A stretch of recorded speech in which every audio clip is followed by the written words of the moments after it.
Well, here we are live at the 2-minute warning for the very first time this football season.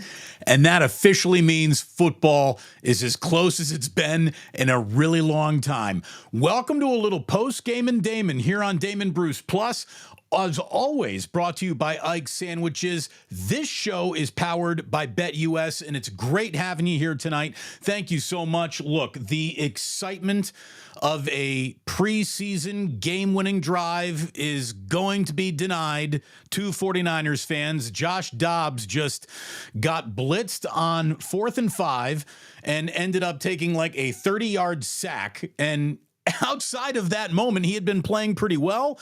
I thought it was a good night for backup quarterbacks for the 49ers, but it looks like the Tennessee Titans are going to carry this one.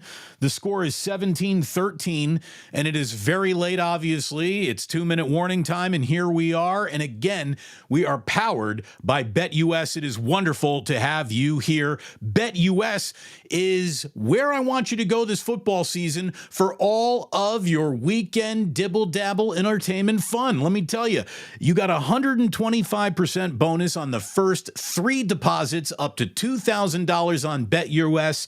Check out BetUS this football season. BetUS.com. Get it all. Huge bonuses, great odds, a race book, live in-game betting, and a casino. BetUS, my online sports book and casino. Click the link in the description to go ahead and check out BetUS. Again, thank you for checking me out. Thank you for being here. A lot of you started last football season finding me. It's great that you found me once again. Hit like, hit subscribe, and hit notify. The like helps amplify the video across the YouTube algorithm.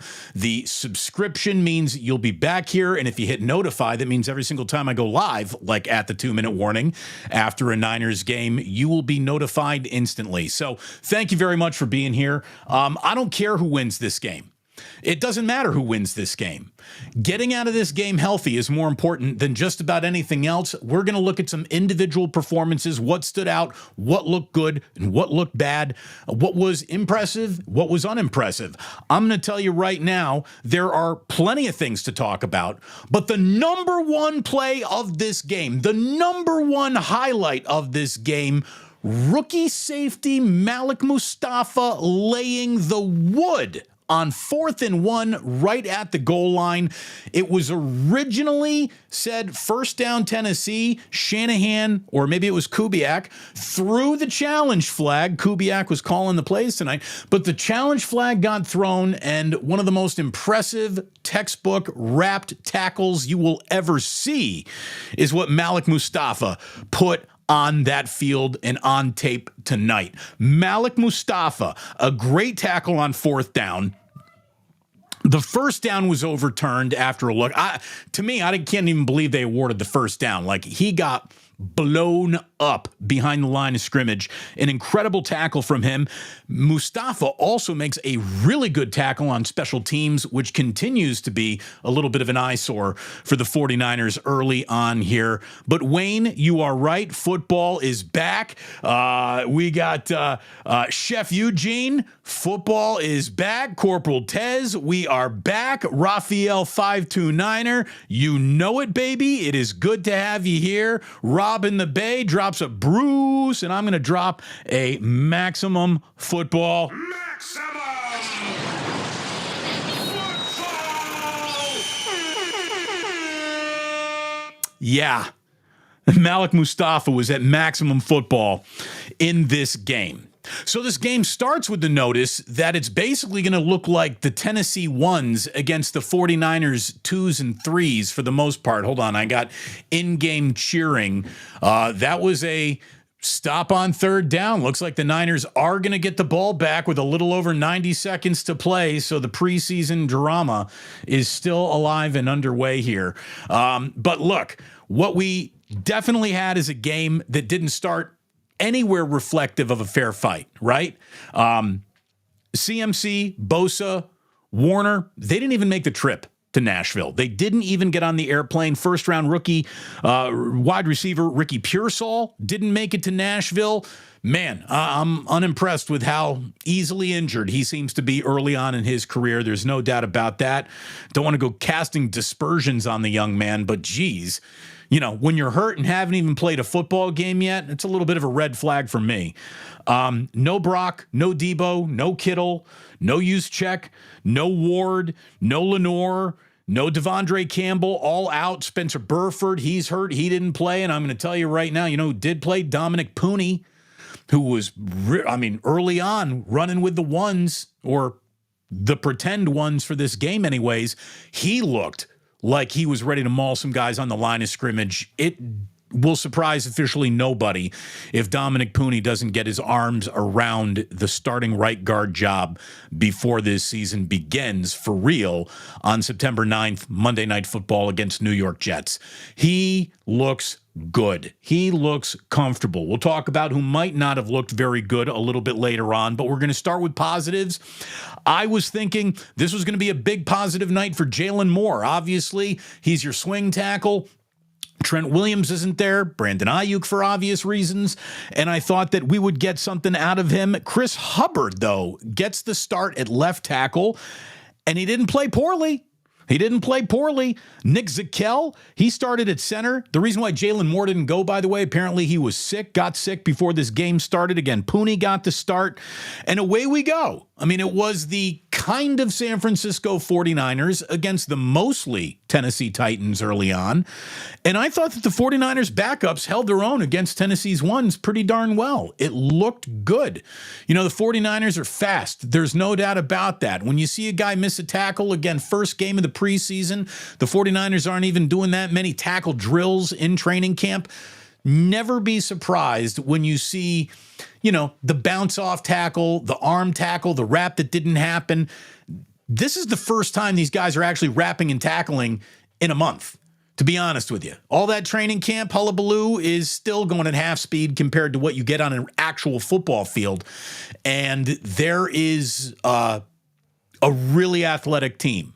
And I think the athletic depth of the 49ers was on display tonight. It's not like there's a drop-off in speed between the ones and the threes. It didn't look that way anyway. So that's good news.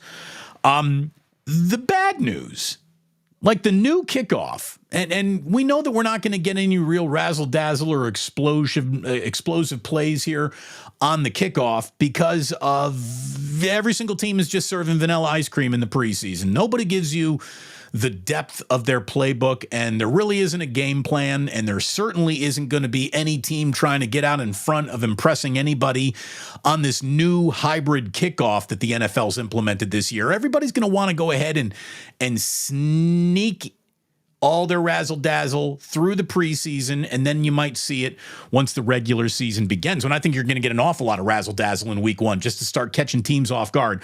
Look, the 49ers have had a problem on special teams, kick and punt coverage since Kyle Shanahan became head coach. And there was a problem again tonight. I don't think we're going to hold it too much against them on the new kickoff thing, which everybody's getting the field for. But the fact that Jaquan Jackson returns one for 26 yards on the very first punt of the afternoon, get your punt coverage up to speed, Kyle. Get your kick return coverage up to speed. It was unimpressive for the most part. And the amount of times we said that last season was a lot. Okay, so we got a second left in this game. The 49ers are looking at 4th and 6. Dobbs is uncorking things to the end zone, and nothing's happened. We'll see if the 49ers, who again elected to go for 2 on their second touchdown, could have been kicking a field goal here to try to send this one to overtime. But let's be completely honest, nobody wants to go to overtime, probably especially Kyle Shanahan after the Super Bowl, but nobody wants to go to overtime in a preseason game. Dobbs has uncorked one to the end zone, and the 49ers, no, they didn't catch it. It was an interception. There you go. Your game is over officially. Tennessee 17, San Francisco 13. Final score does not matter. I don't think anybody took a major injury in this game. I did see Ambry Thomas get carted off the field at halftime. He rolled behind Vern Glenn during an update.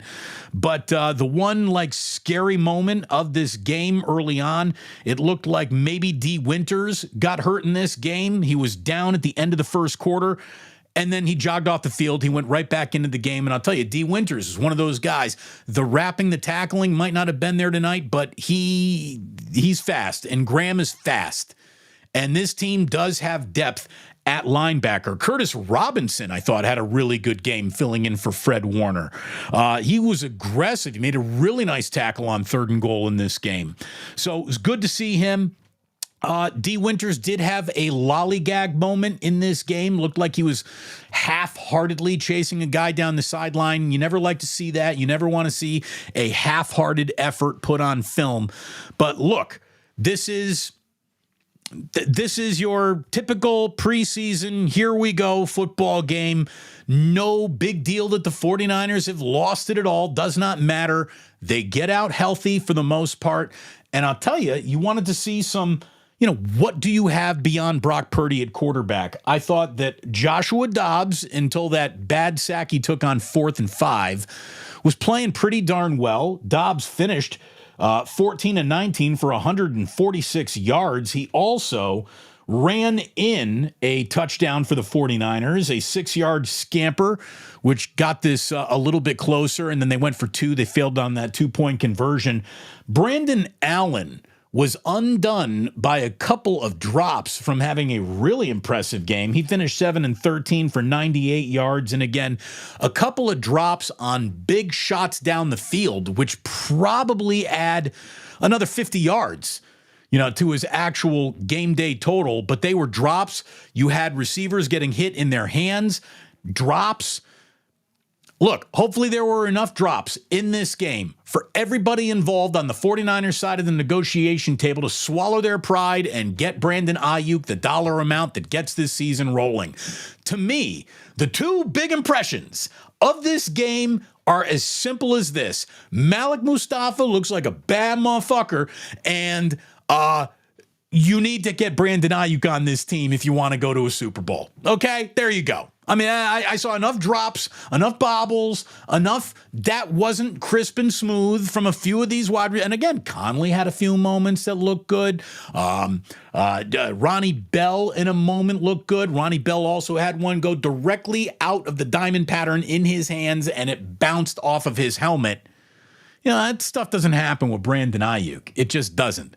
So I hope that I really, really hope that the importance of Brandon Aiyuk is one of the things that reverberates around the 49ers as they're flying home from Tennessee. Again, welcome if you're just joining us here. It's awesome to have you. Thanks for popping on in. We are going to be doing post games aggressively. We get going into 2-minute warning here on Damon Bruce Plus. So please like and subscribe. It's great that you do. I'm brought to you as always by Ike's Lovin' Sandwiches, baby. Go to Ike's for a sandwich. You'll be very happy that you did. I got crazy love for the Dubliner West Portal. That is the best place to go get a pint of Guinness in San Francisco. And of course, our post-game shows are going to be powered by BetUS. Make sure that you're playing on BetUS. Check it out, 125% bonus on the first 3 deposits up to $2,000. The battle for the backups. I don't think that was really decided here tonight because both guys look good. Neither Allen nor Dobbs, gave you like a fatal flaw performance, eliminating themselves from contention of that second quarterback, QB2 on this team behind Brock Purdy. Neither guy guaranteed him the job. Neither guy played him out of the job. Mustafa, again, could not have been more impressive in the bits that he flashed in this game. And I just got to tell you, J.P. Mason was your starting running back in this game. Jordan Mason, J.P. Mason, we got to figure out what this guy officially likes being called because it's being used.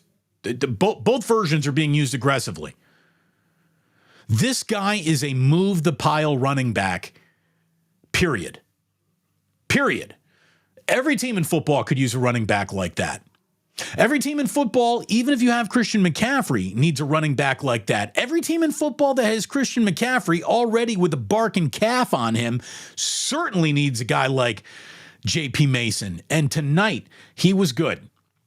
He scored the first touchdown, an opening drive touchdown. It was an 11-play, 74-yard drive. And again, Greg Papa with a very interesting note in this game that Clay Kubiak was the play caller in this game. Kyle Shanahan let his backup quarterback coach basically call the plays in this. Greasy's the quarterback coach. Kubiak, offensive assistant, was your play caller tonight. And I tell you, I thought he did some nice jobs linking some plays together, stringing out a couple of good drives in this game. If you had told me that Kyle Shanahan was calling the plays in this one, I don't think it would have looked much different. So maybe that's Shanahan's philosophies running through his own coaching staff. But look, J.P. Mason on that first drive proved himself a bad man. He, I think, might officially replace Elijah Mitchell as your second running back off the board for the 49ers this season. He's going to get a lot of touches this year. I know we sort of said that was going to happen last year. It didn't. It will this year. It absolutely will this year. I like that Brandon Allen threw a really good ball downfield to Tay Martin. Again, that is one of the two deep throws that went off of a receiver's hands. Ronnie Bell on that opening drive, though, he sat down in zone on a 3rd and long, and Allen hit him. That looked pretty good and smooth. Was impressed by that. Again, Ronnie Bell, though, it seems like every moment of his career, it's 1 step forward, 1 step back, 2 steps forward, 1 step back. Ronnie Bell let a ball go right through his hands on a deep shot, hit him right in the face mask. And on that play, another running back contributed to that play almost happening, Cody Schrader. Cody Schrader didn't have a particularly good night running the ball. He didn't have a particularly good night of run blocking in front of him. It looked like Cody Schrader got greeted behind the line of scrimmage more than he got past the line of scrimmage clean in this one. Loved what we saw out of him in a blitz pickup situation.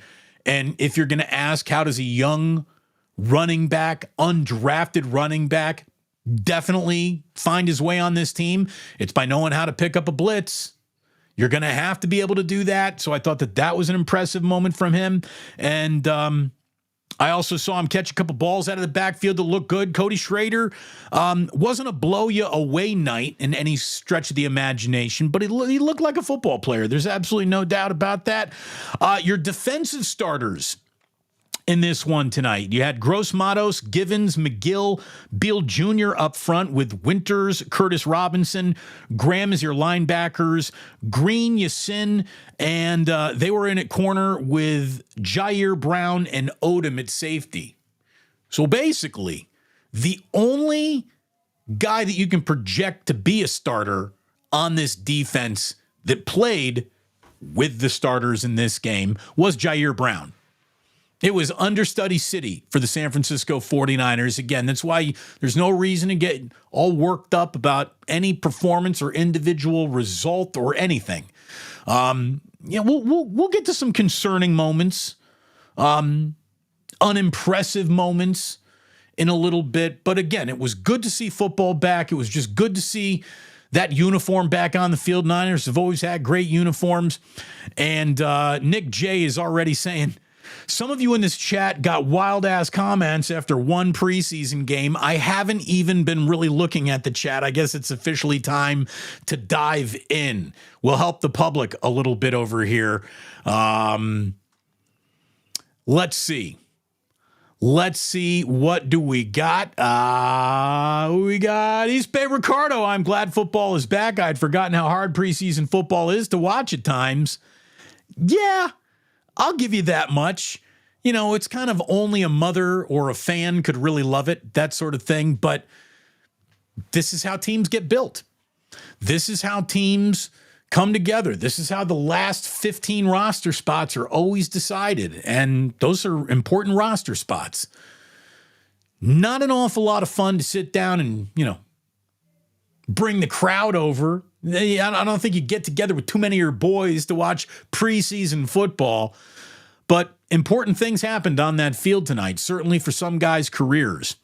Again, Ambry Thomas, on this one game alone, it might not be on this team this year. Ambry Thomas whiffed on a screen tackle, and then it looked like he might have gotten hurt in this game too, but Ambry Thomas was not impressive. The first drive of the game, I'll agree with you, Johnny Dunn, that first drive of the game was very militant. It looked good. It looked like the 49ers. If we could scrub all the names off the back of the jerseys and all the numbers off the front and backs of the jerseys, and we would have said, this is the 49ers starting offense, you would have been very happy with that opening drive. It was smooth. It was crisp. There was maybe one penalty on that opening drive. Somebody caught a penalty early in this game. I don't even think it really matters, but looked good. Looked good. It looked like 49er football. It really did. Johnny Dunn, again, excited. Maximum We'll give you another Maximum Football.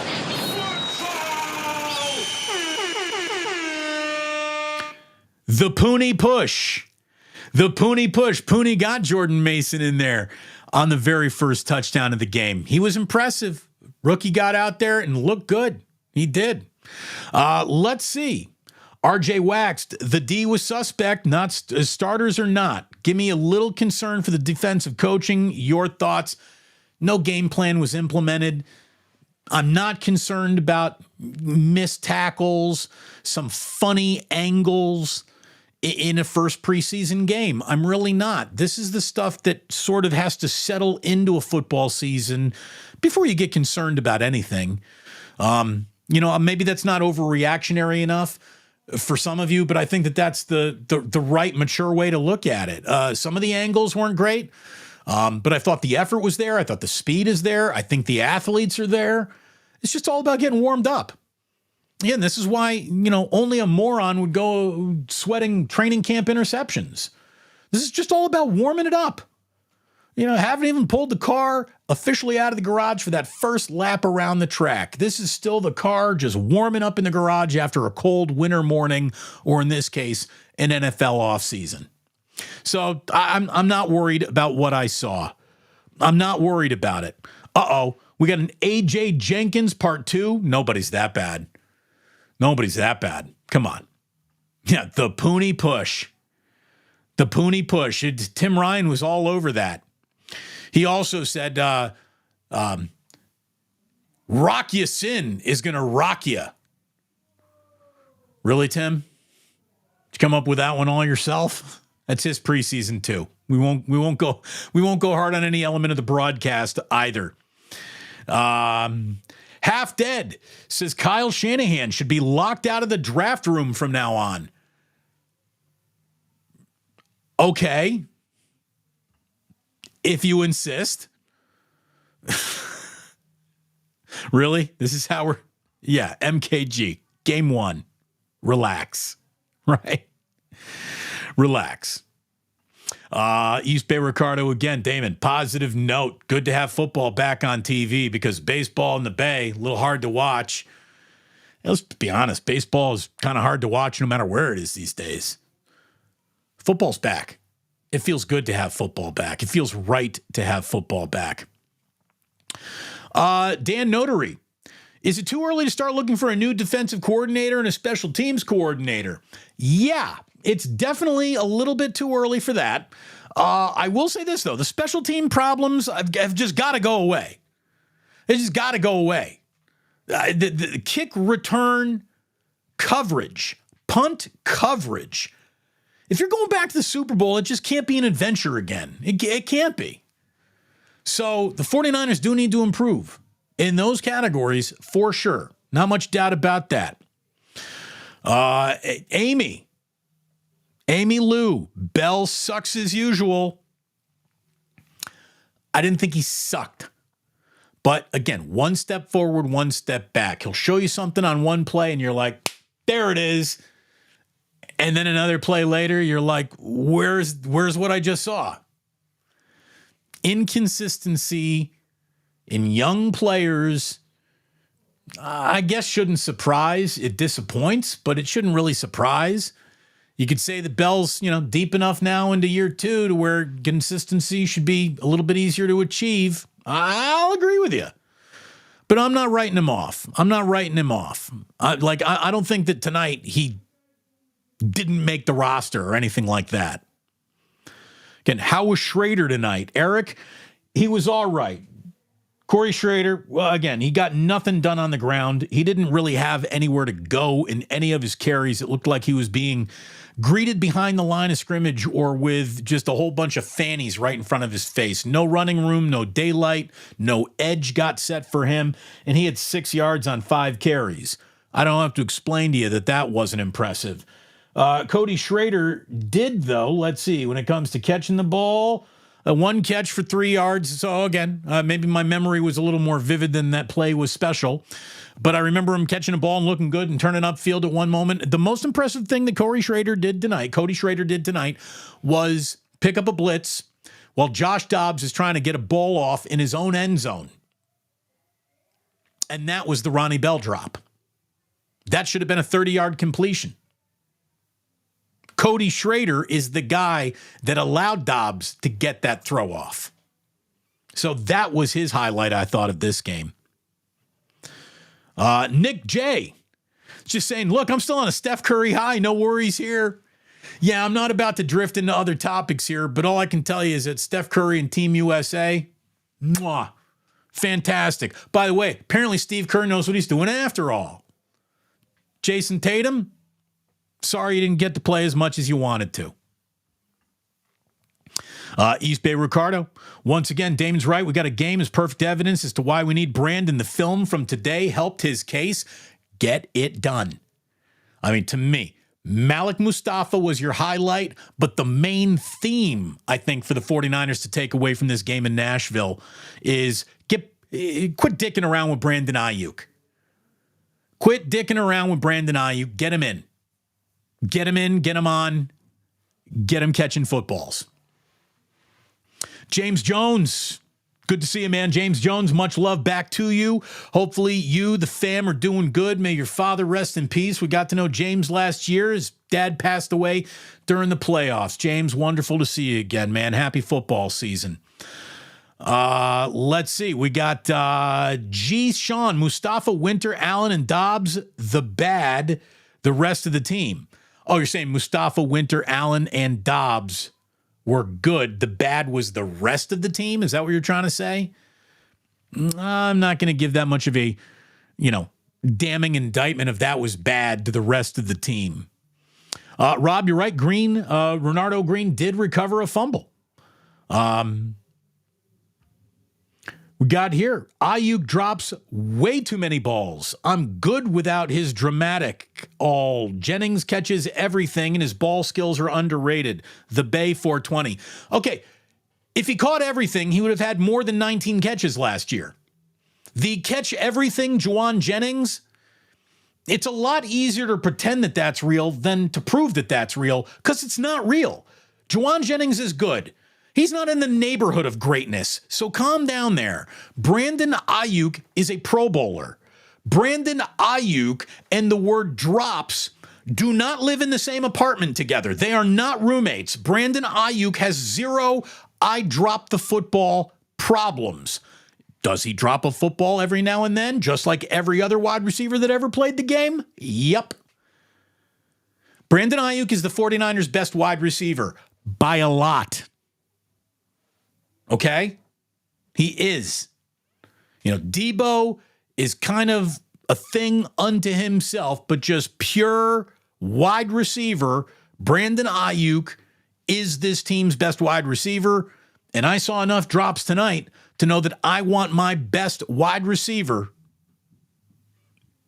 on that field in a season you're trying to say we're good enough to win the Super Bowl. Nick J again. Larry loves fourth-string quarterback Tanner Mordecai. Any chance he gets some snaps the next game? Well, I think Mordecai might have had a little ding this week in training camp, which prevented him from maybe going. But yeah, there's no doubt they're going to want to see what they got in Tanner Mordecai. Not because necessarily Dobbs nor Brandon Allen were unimpressive tonight, but you drafted the guy. Of course you're going to want to see what he's got. So, yeah, I think we're going to see Tanner Mordecai before this preseason's over. As a matter of fact, I'll guarantee it. I will guarantee it. East Bay, thank you very, very much. Hit that like button. It is free. It is free 99 to hit that like button. It makes the show grow, makes the more people come on into the room. Like and subscribe to those who haven't. Thank you very much. And as always, we break for super chats. We will stop whatever we're doing if we pop up and see a super chat, but it's good just seeing so many back here. It's wonderful to have you. Moon Dust, just having fun. Dobbs is the future.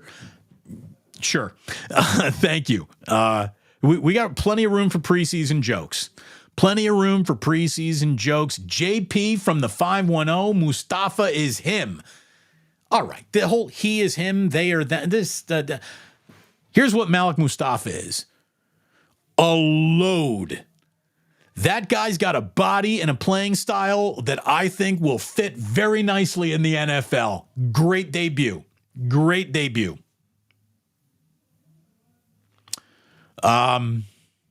Again, forget Pearsall replacing BA. Dobbs can play at a much cheaper rate than Brock. If Joshua Dobbs were your starting quarterback, there's a very likely chance you're not a playoff team. Don't disrespect Brock Purdy like that. Josh Dobbs and Brock Purdy are in the same sentence only because they're on the same team. One has accomplished much. The other is, I don't want to say hanging on. Dobbs is doing better than hanging on. Dobbs is trying to prove that he's a starting quarterback on any team that'll take him. Brock Purdy's about to be paid $60 million because he can fucking play, dude. He can play. I'm not here for any narrative that Brock is lucky. Not this year. Unless there is a massive regression that has us rethinking how the globe spins on its own axis, I am not doing the Brock Purdy's the wrong guy for the job dance with anyone this year. If he plays himself off the field, then I'll be the first to tell you, you were right, I was wrong, tear the whole thing down, start over again. I don't think that's going to happen. And this is where Nick picked things up, saying, Damon, some in this chat got some wild-ass comments after preseason game. Hey, look at it this way. This is, wild-ass comments are why YouTube is a fun place to be after a football game, I guess, right?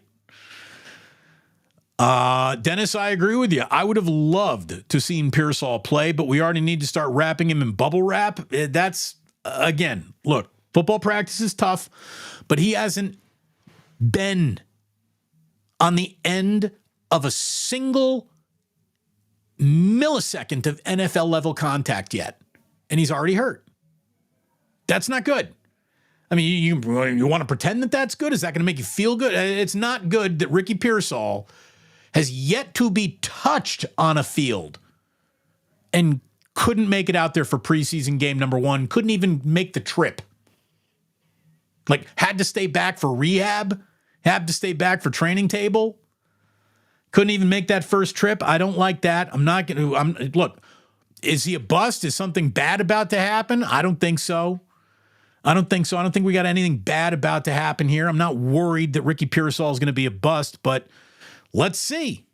I don't know what he is or isn't because we haven't even seen him yet. QJ.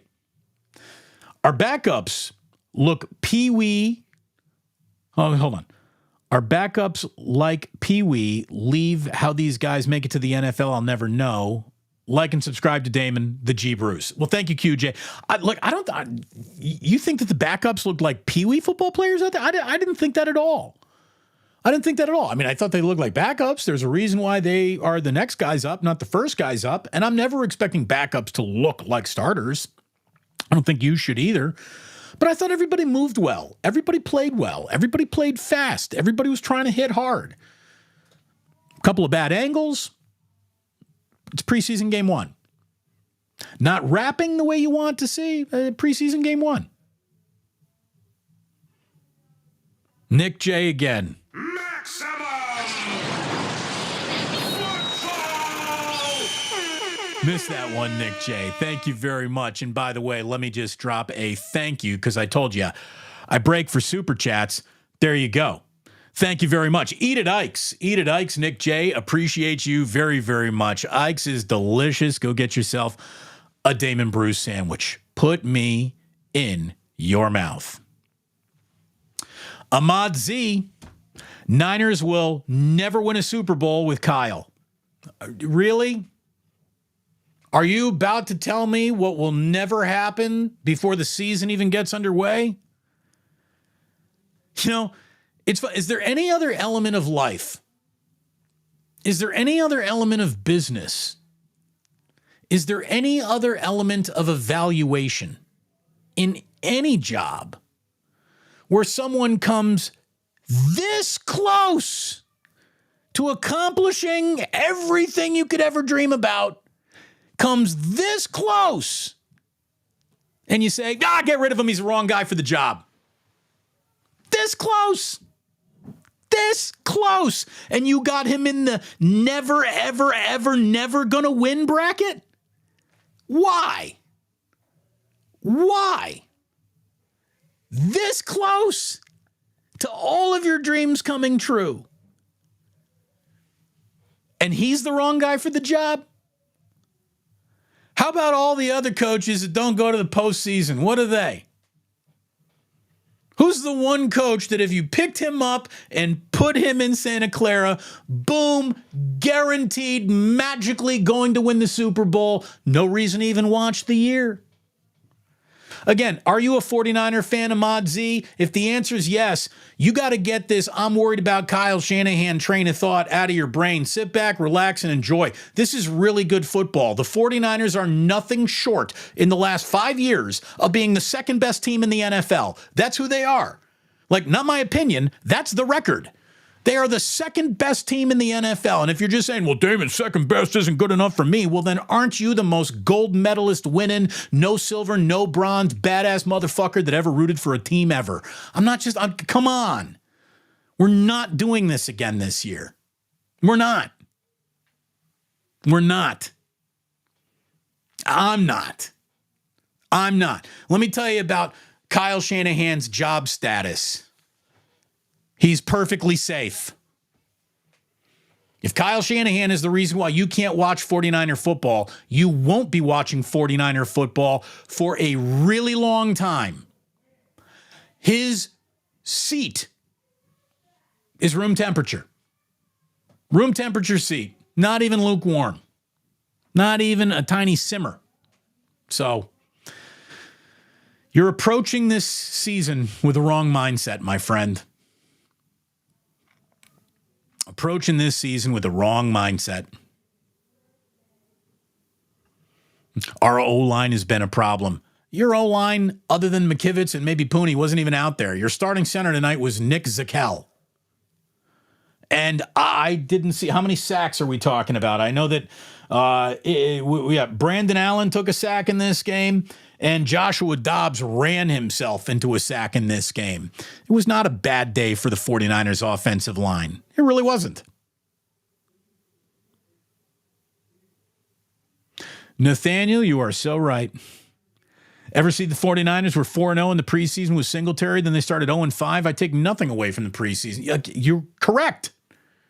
Correct. Preseason success is a predictor of nothing, and preseason failure isn't a predictor of failure at all. It's not. It's not. Football games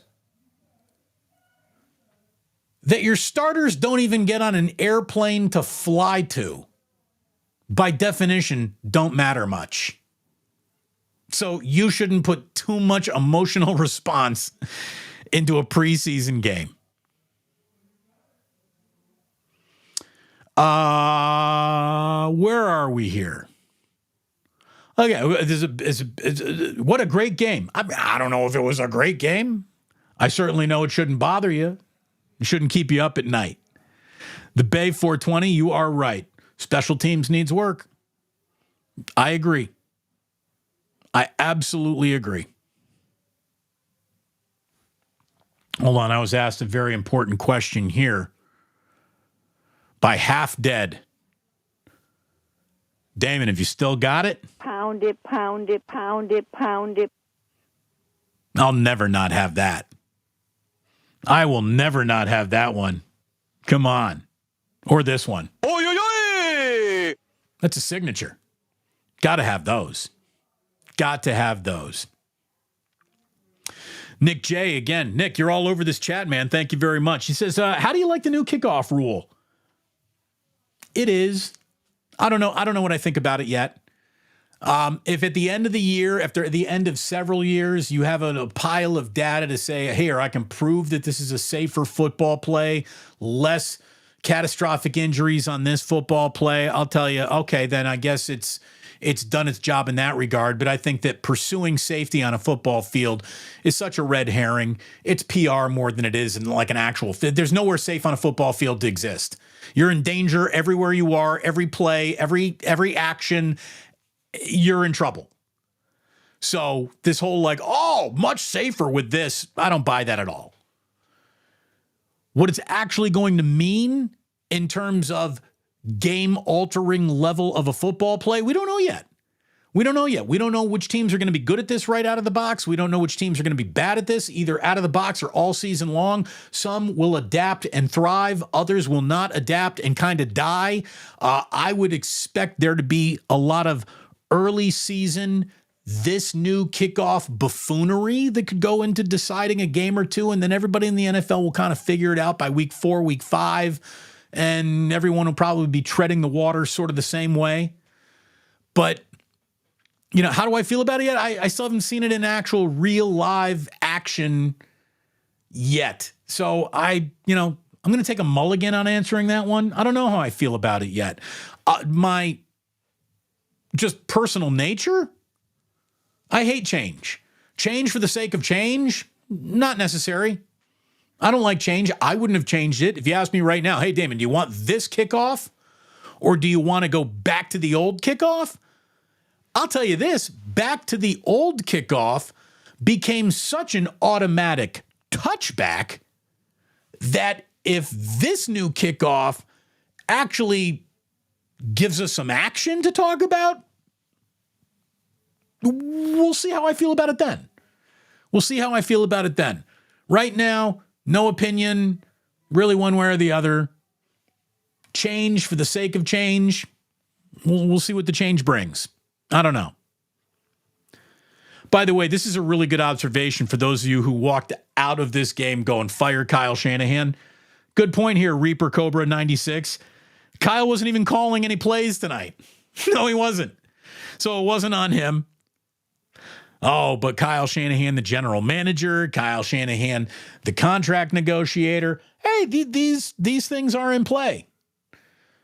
You want to say Kyle might not be the right guy to pick out all the ingredients?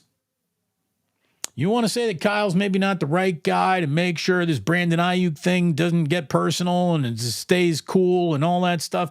I've always thought that Kyle Shanahan, the GM, the personnel guy, was not the best friend of Kyle Shanahan, the coach. Kyle Shanahan, the coach, pretty much got no flies on him. He really doesn't.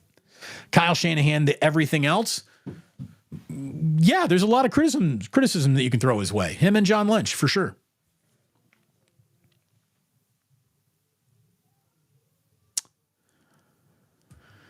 VK, this is definitely the weakest quarterback room we've had in the last few years. If Purdy goes down, it might be a rough watch.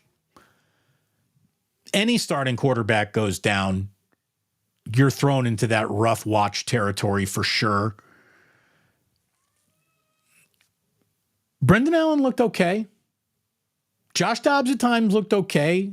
Tanner Mordecai's a rookie who's never thrown an NFL pass. I don't know what he's going to look like, but how about this? From an experienced, proven standpoint, I'll agree with you. Unless you're factoring in the starting quarterback.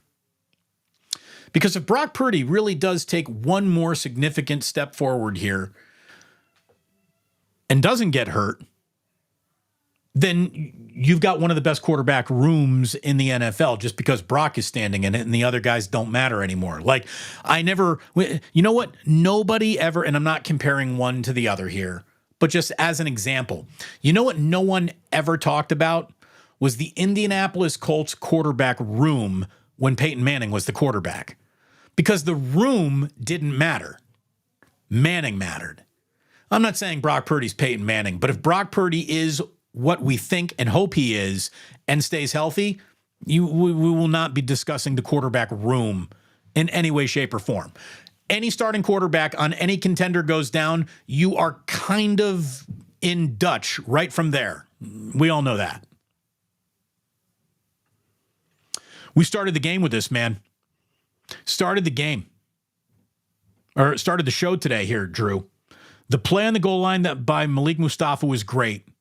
He flashed, he showed his physicality. I do too.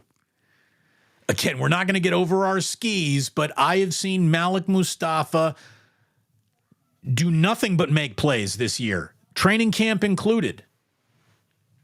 He's been the star of training camp. I think the young man was the star of the defensive effort in this game for the 49ers as well. And I can't wait to see him. Him and Jair Brown, you mix in Odom, bring back Talanoa Hufanga, the corners, Javarius Ward, Diamador Lenore, neither of those guys even played tonight. This is going to be a good football team. I think that secondary is going to be the strongest unit on this football team. Offensively or defensively, maybe the backfield, maybe there's enough running back depth, plus your quarterback is in the backfield, so you count him too. Maybe it's the backfield. I really do think that this season might be more defined defensively going back to front than front to back. I thought Curtis Robinson did well at linebacker tonight, filling in for Fred Warner. I was impressed by him. D. Winters, fast. Graham, fast. I think that those guys are going to contribute this year. I think that they're both on the team for sure.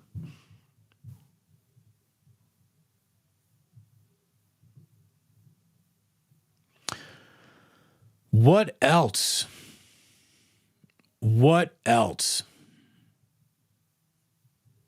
Johnny Dunn. Okay, we're going to get all this out of the way in the preseason. All Rocky Ya-Sin jokes need to be put to bed before they even bothered the babysitter. This is we will rock you.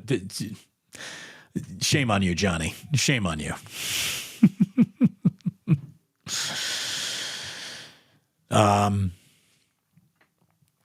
DeAndre Berry. Schrader is fucking trash. Get over him. No, he's not. Schrader had a defender sitting on his lap before he got to the line of scrimmage. Every time he was handed the ball, he picked up a really nice blitz. We don't know what he is yet, but he's been flashing in training camp. Tonight, he was running behind third-string offensive linemen. That's who he was running. He was running behind an international tackle. So I don't know what he is.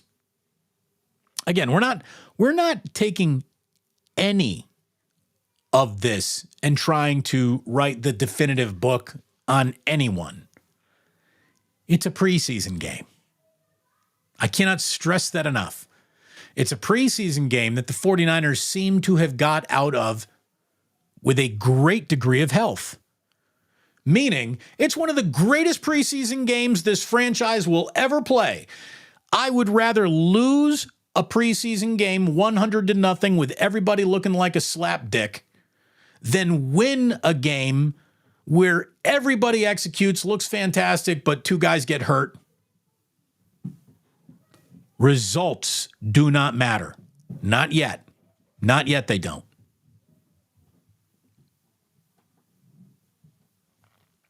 Sean Turner saying, look, Ambry is playing in the preseason. For a reason he's gone. No, look, I mean, you got to have some players out there. You haven't got backups everywhere across the board. Well, maybe with this roster size, you kind of do. Look, they want to see more from him. Ambry Thomas is a name that I think is on the outside looking in right now. And this game didn't get him on the inside looking out.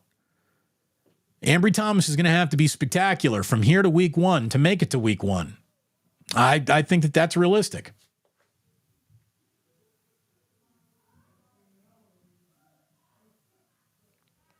Sean says, stop talking about Brandon Aiyuk until it's done.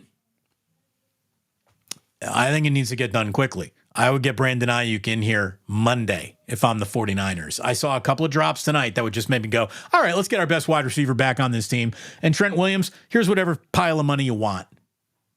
Go. Let it all come out in the wash this offseason. Okay? Figure it all out after the fact. Got to get Trent Williams.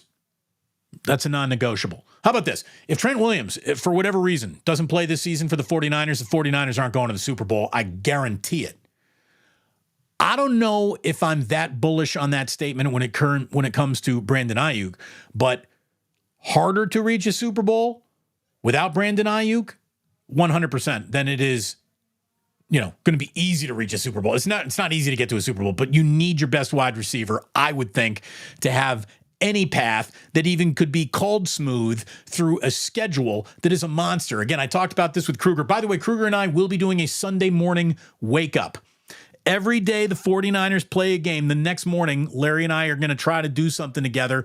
So we're going to have a wake up at 8:45 a.m. on a Sunday morning. We are going to beat church traffic to YouTube. And so I hope you join us for a quick wake up in the morning tomorrow.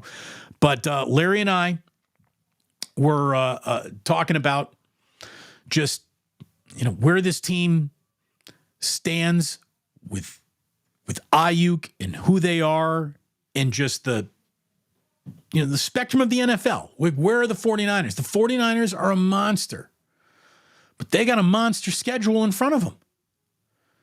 And again, what you're not worried about now becomes a huge concern without Brandon Aiyuk. How many weeks is Debo going to miss? If I set the over-under, you can put $1 million on either side of the number. Debo will miss a half a week of football. Would you take the over or the under? I don't know anybody who would take the under there. I bet that you would bet your $1 million that Debo misses more than 1 week of football this year, since he always does every year he plays. What happens that week if Brandon Aiyuk isn't on the team? No Aiyuk, no Debo. I guess then if you bow in the direction of Juwan Jennings and Chris Conley, you're going to really need to do an awful lot of praying and bowing in that direction. You don't want to run that experiment. You don't. If I were Brandon Aiyuk's agent, if I were on Team Aiyuk trying to negotiate this contract, not a single lever that they've pulled has had much dignity or progress attached to it, right? What I would do, and I said this to Larry last week, if I were Brandon Aiyuk's agent, I would walk in to Kyle Shanahan's office with this year's schedule. I'd hand it to him, and I'd say, if you think you're getting through that without my guy, good luck. And I'd walk out of the room. That's all the negotiation I would do. If you think you can get through that without this guy, with all of this rest disadvantage, with a guy who never gets hurt, doesn't drop footballs, is a first down every time he basically catches the ball, if you think you can get through this without that guy, good luck to you. And you really are Vince fucking Lombardi if you can do that. But even Vince Lombardi needed some players. And I think that this is a player that the Niners need.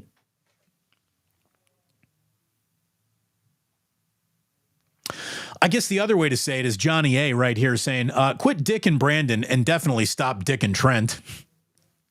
Yeah, that's definitely a pretty good way to put it. A pretty good way to put it. Dennis is saying, look, Brandon is asking for market rate and the Niners just want him at the discount rate. Guess who's not on the market? If you can't bring yourself to the marketplace, you're not going to get market rate. This guy's under a 5th-year option. He wants an extension. Is he going to get a market rate extension?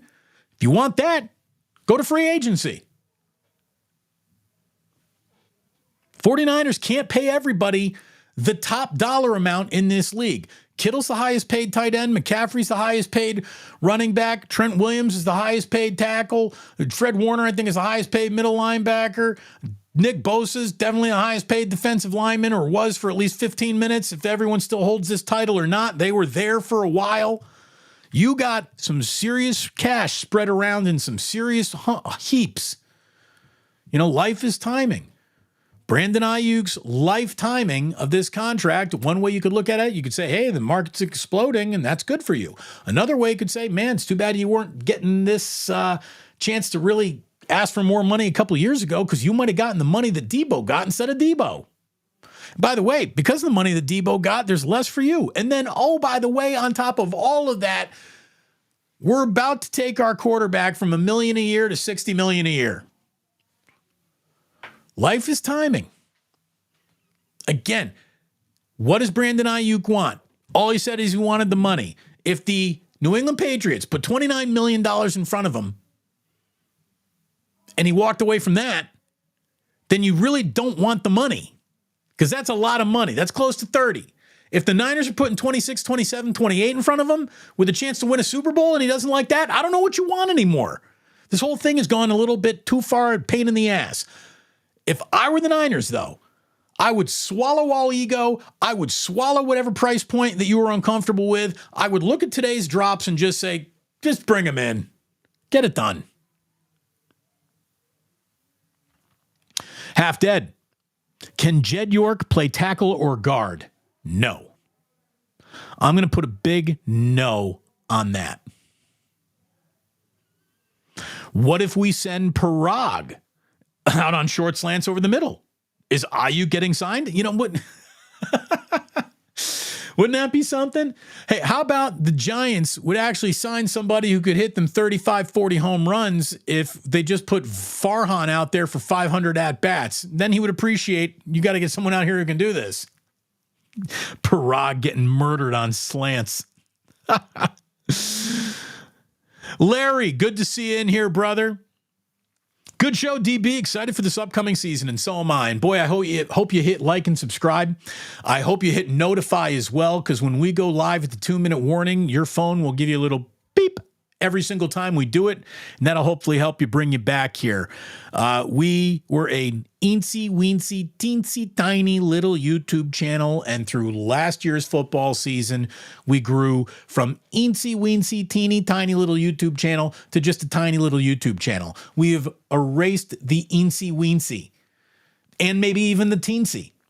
Now we're trying to go from little to big, and maybe, well, little to medium. And that's really the goal of this football season. So please hit like and subscribe. I really wanted to be at 25,000 subscribers before week 1. That's probably a pipe dream at this point, but we're getting close. We're getting in the neighborhood. By the end of this football season, I want to be over 30,000 subscribers, and I certainly hope you will get me there. You can do that by not only liking and subscribing yourself and hitting notify, but sharing this with your circle of friends. You know, 49er fans, especially who are out-of-state 49er fans. I'm sitting here doing this show for you right in San Francisco. But if you know someone who lives out of the market, out of the country, doesn't matter where they live, if they got YouTube, they can be here for the best globally local 49er postgame show I hope you'll find anywhere. You have a lot of choices out there. Thank you so much for spending time here. I hope you feel it's time well spent, and I hope you come back. I really, truly do. We got, for the most part, one of the greatest chats I think you're going to find anywhere on YouTube. Some really good folks, some really smart folks. Less of the hand-wringing total troll jobs. I mean, you can't keep them all out. There's a good group of smart, mature football fans in here, and hopefully all season keeping you informed, in touch with reality, and excited about what the 49ers are doing. So thank you so much for being a part. We got a super chat from RJ Waxed. Brock is about to end the Mahomes era. No cap. Okay, I hope you're right, but I'm just going to give everybody some good advice. If at any point in time somebody drops a Patrick Mahomes, Kermit the Frog, Muppet, don't pick it up and start playing with it at training camp.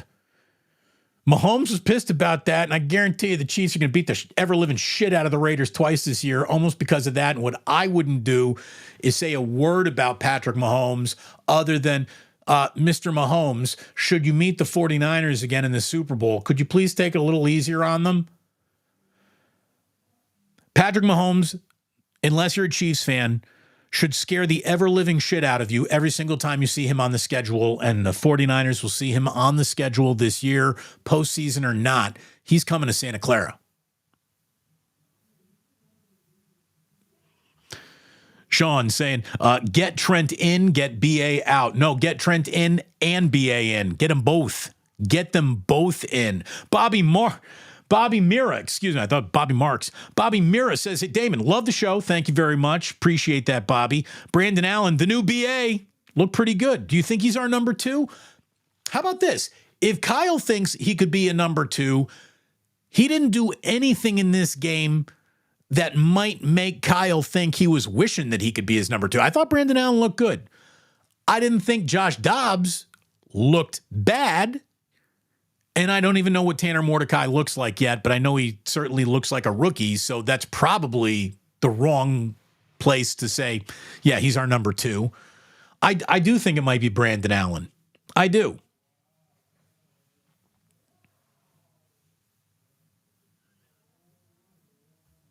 Oh, Black Widow. Ambry Thomas, broken forearm. Is that official? I've been doing a show. I haven't seen any news post-game, and I didn't get that news in-game. But if that is indeed true for Ambry Thomas, he's not going to get cut. He's going to pick up an NFL paycheck this year. That might be the best thing that could happen to him, to be honest with you. Get hurt in a preseason game, you get paid. You get cut before the preseason's over, you don't. So that's not good. Bye, Ambry. Okay.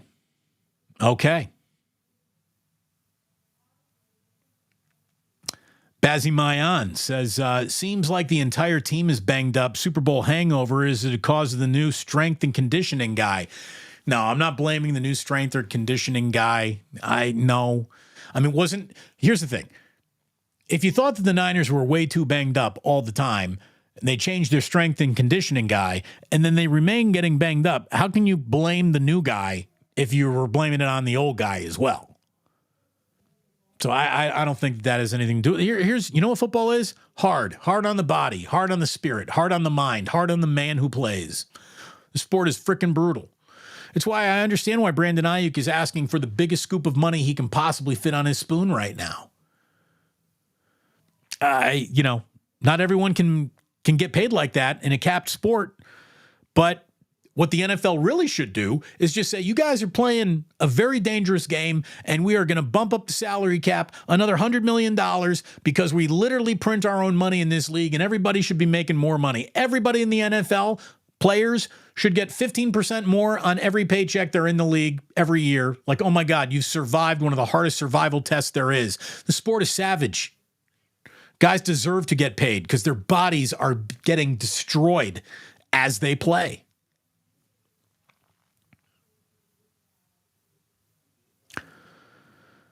Okay. What else? Nick J says, Damon, any thought on Shanahan's mini mullet? I got to be honest, I didn't even notice the mini mullet as much as I noticed the little, yarn tassel across his hat, the brim of his hat. He had looked like the kind of yellow tassels you see old Navy veterans wear when they go to visit the grave of they go to Pearl Harbor. They wear all those old Navy hats, and there's always like a little yellow kind of ribbon that goes over the hat, like an old VA type of thing. That's what Shanahan had, that red and gold ribbon on the brim of his hat, and I think I was too busy looking at that to notice we got a little mini mullet there. Look, anything it takes to look a little younger. Kyle Shanahan has aged like a president since becoming head coach of the 49ers. I was hoping he was going to walk up to this season with a straight up, I'm at Christian McCaffrey's wedding mustachio. Did you see that mustachio that he rocked at the McCaffrey wedding? Hey, my wife wants Damon in her mouth. Eat it, Ikes. Thank you. Thank you very, very much. Appreciate that.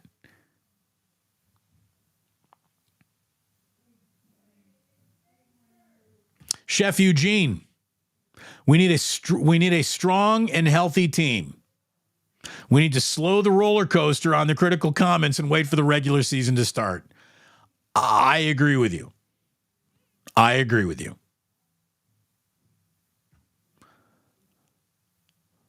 Mike Litteris. Is this supposed to be Mike Latoris? Mike Latoris? I don't know. Either way, I'm impressed. We shut down a couple of big returns. We might win this game without our straight-up backups. The Titans had their starting quarterback and running back in there. Oh, look, if this were straight up, here are the San Francisco 49ers, here are the Tennessee Titans. Tennessee Titans are in a lot of trouble. Okay? Yeah, 49ers with the 49ers win this game. Sure. 49ers didn't even come close to hitting the field tonight.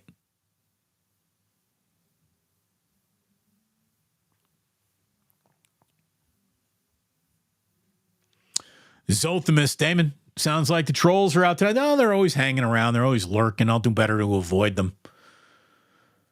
QJ says, Kyle is a great coach. Only knock on him is he started Jimmy as long as he did. Look at it this way. He started Jimmy because when Jimmy was in there, for the most part, he played well. Jimmy Garoppolo, the doesn't know how to play, can't play, get him off the field. Why are you wasting your time with this guy? Jimmy Garoppolo did not materialize until he left the 49ers.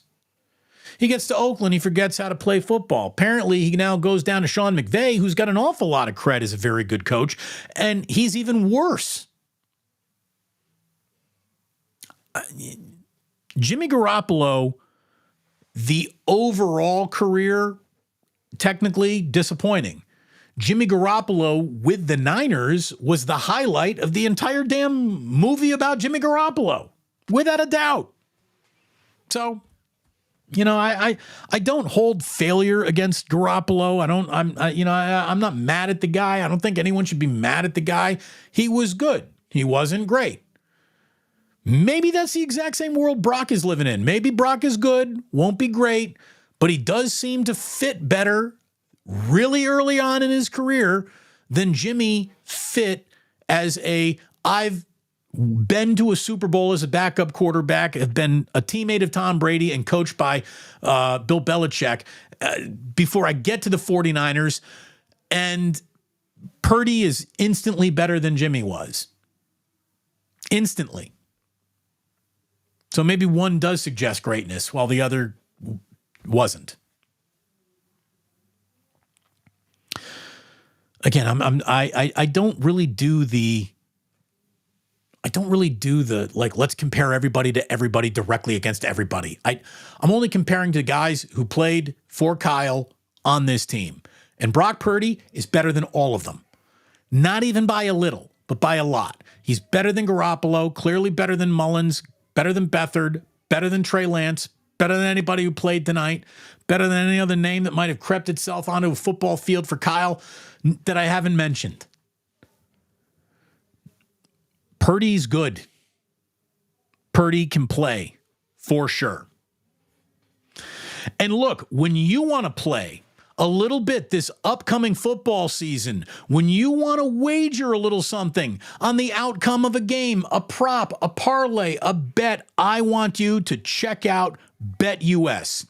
125% bonus on your first 3 deposits up to $2,000. And the link that you need to use to get all that is right in the description of this video below. Check out BetUS. US.com. Get it all. Huge bonuses, great odds, a race book, live in-game betting, and a casino. BetUS, my online sports book and casino. Look at us getting all fancy here in season 2 with an in-show commercial. Let me just tell you, too, make sure you go get lunch at Ike's. You get dinner at Ike's. You eat at Ike's. This is the man right here with the best sandwiches in the world in over 100 locations. Eat at Ike's.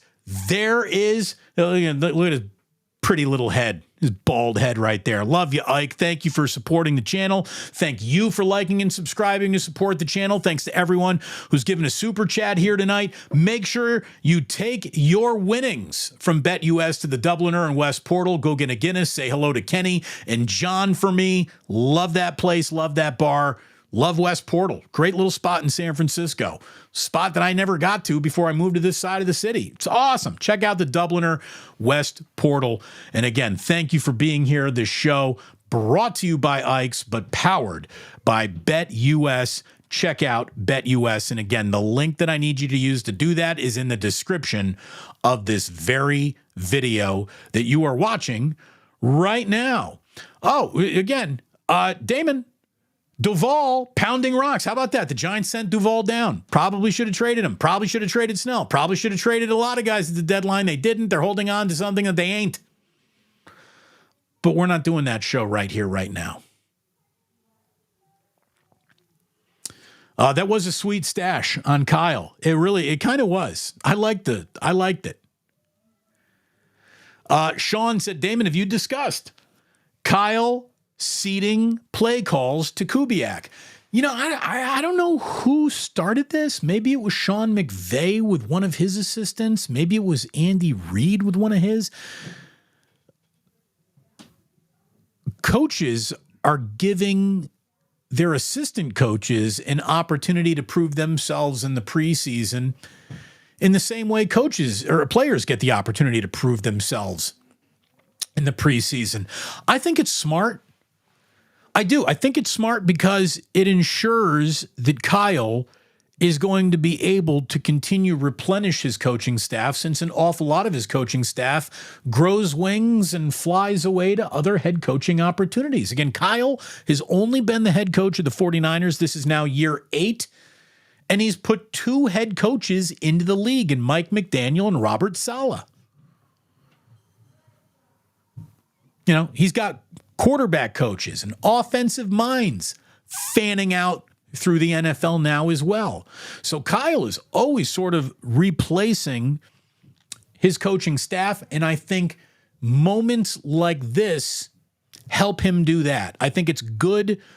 How about this? Whatever might have occurred negatively in any game because of a decision to cede play calling duties to anyone else on your team, if it does hurt you in the short term, I think it's a right long-term investment, because it means more coaches will show up to learn and work under Kyle. And you always want that river flowing. You always do. I think it helps the river flow.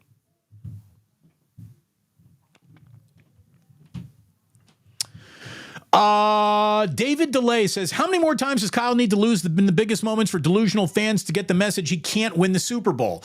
Okay, so he's been the head coach in 2 Super Bowls. If you think 2 games is a definitive sample size to reach any conclusion in any sport, you're fucking stupid.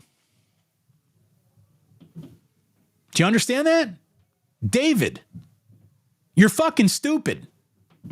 0 for 2 is not a sample size that allows us to make a definitive decision. Again, if Kyle's got to lose going 0 for 2 in Super Bowls, how could you ever hold on to a coach who doesn't even reach Super Bowls? Which, by the way, was every fucking coach you had between Jim Harbaugh and Kyle. And it was every coach that you had between Bill Walsh and Harbaugh. Wait, did Mooch win one? No, Mooch did not win one. Yeah. I'll tell you what, if he loses 10 Super Bowls, we'll talk. We'll talk. Until then, no. And I'm absolutely 100% not here for the Kyle Shanahan lost the 3rd Super Bowl too. No, he didn't. He was not the head coach of the Atlanta Falcons, and his offense was up 28-3. It's amazing how the defensive coordinator of that Falcons team has been absolved of any and all sins, and the offensive coordinator of the Atlanta Falcons is the reason why the Atlanta Falcons blew a 28-3 lead in the Super Bowl. Again, all of you have to go fuck yourselves at some point, because you're just so full of shit. and you're so consumed by morons who have convinced you that Kyle Shanahan can't coach. I mean, like, I don't know what to tell you, man. I don't know what to tell you. Guy's really good at his job. He's really, really good at his job. The only flaw of Kyle Shanahan's coaching career is he hasn't won a Super Bowl. And just because he hasn't won a Super Bowl doesn't mean he never will. You sound like the exact same kind of idiot that said definitively Andy Reid will never win a Super Bowl. Never going to happen. Phil Mickelson will never win a major. That's who you are. That's who you are.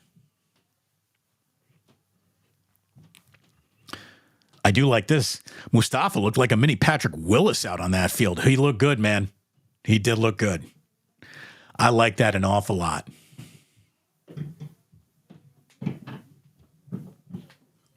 It's too bad. Ambry Thomas, broken forearm. More confirmation. That sucks. Sean says, can't wait for Wake Up. That's great, man. That's great. Damon, do you remember Dino Costa? He used to roast Mad Dog Russo every night on his show. I know Dino Costa. I didn't know about the roasting. But I can tell you, I do know that yours truly and Larry Krueger will be at it tomorrow morning, Sunday morning, 8:45 a.m. We are going to get going with Wake Up like it's a Monday morning on a Sunday. So you can either wake up and have some coffee with us, or like all things on YouTube, it'll be just waiting there for you whenever it's convenient for you to press play and click. And that's why being here on YouTube is just the absolute best. Absolute best. I freaking love it over here on YouTube. Get to do when I want to do it, when it matters most. Don't have to wait till my time slot comes about on the radio dial to tell you what we need to talk about when we need to talk about it. We get to go right at it.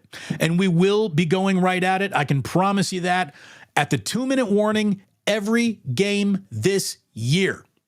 We'll be going live at the 2-minute warning every game this year. So hit like, hit subscribe, hit notify, and I got to hit the road because I've got a double birthday party coming up. Jack, my oldest son, just turned 5 a week ago. My youngest son, Ozzy, turns 3 in about a week. And like presidents, on President, we just combine their birthdays and celebrate it in the middle. And tomorrow is that. We're going to get going early, as most little kids' birthday parties do. So it'll be a short Wake Up with Larry tomorrow, just to get everybody's feet underneath them as we're walking into football season. But this was fun, man. I have always, maybe it's just me, I'm a fan of myself. I've always thought I've given good postgame. Thank you for being here for it. A little postgame and Damon makes me feel like myself. I haven't felt like myself since the end of the Super Bowl. And here we are doing it again. It's an awful lot of fun. We'll normally go about 2 hours, but this was a preseason game. And enough is enough. That's it. We'll wrap up with this. I'm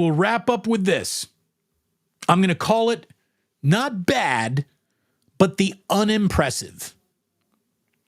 My first note was about Ambry Thomas, who whiffed on a late tackle in the first half on a screen pass, and again, broken forearm. So unimpressive Ambry Thomas is probably not going to get a chance to impress anybody in a 49ers uniform again. Braden Willis at fullback. I don't know if this guy can really be your backup tight end, but as an understudy for Kyle Juszczyk, you're going to have to do better than him. He looked out of position and uncomfortable and wasn't effective. Bradley Beal Jr., I thought he looked light on his feet. I thought he was getting spun around on the line of scrimmage. I thought there were 3 or 4 plays where the running play was coming directly at Bradley Beal Jr., and his back or shoulders were askew to the line of scrimmage, like he was just getting manhandled out there. That's not good for business. Again, it's not definitively who he is. I think he's also a fast pass rusher when he can just pin his ears back, but he was not good against the run. And again, both kick and punt return coverage leave things to be desired. Leave things to be desired. Thank you to all of you who are members and part of the initiated here on the Plus. It really means an awful lot. Thanks for hanging out a little bit on a Saturday night with yours truly.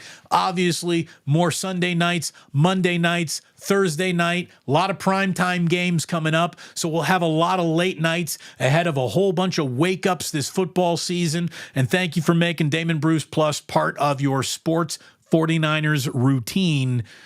It's good to have you back. It really is. It's great to have you back. Thank you so much. Raphael562 dropping a great show, Damon. Like and subscribe, everyone. Thank you all so very much. I appreciate it so very, very much. In the meantime, please do remember that sports don't build character. They reveal it. And like that, he's gone.